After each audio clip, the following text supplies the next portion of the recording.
చిరంజీవి సౌభాగ్యవతి నీరజ నెలలా అద్దె చెల్లిస్తున్నా చెల్లించలేదంటూ నాతో అబద్ధం చెప్తావా?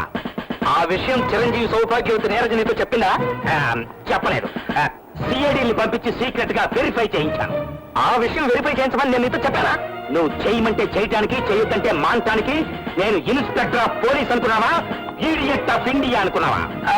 అది కాదు బావా, ఆ సిఐడిని నీతో సీక్రెట్ గా అబద్ధం చెప్పా. నువ్వే అబద్ధం చెప్పి నా ప్రెస్టేజ్ తో టోర్నమెంట్ ఆడేశావు. విషయం నాకు అర్థమైపోయింది. ఏమిటది? ఆ అమ్మాయి దగ్గర నువ్వు లంచం తీసుకుని చెల్లగొట్టడానికి ట్రై చేశావు. ఒరేయ్, ఒక పోలీస్ ఆఫీసర్ బ్యాక్గ్రౌండ్ హిస్టరీ గురించి ఇంత బ్యాడ్ గా స్టేట్మెంట్ ఇచ్చినందుకు నిన్ను ఏం చేస్తావు? ఏం చేస్తావు బావా? మర్డర్ కేసులో ఇరికించి బొక్కలో తోయిస్తావు.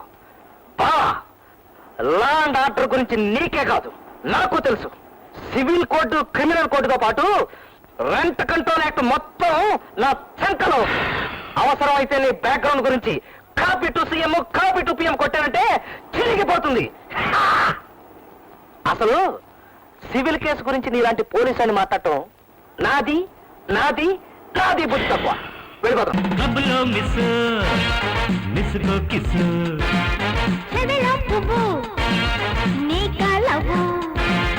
కళ్ళ గజ్జే కంకాణమ్మ ఒళ్ళోకొస్తావా?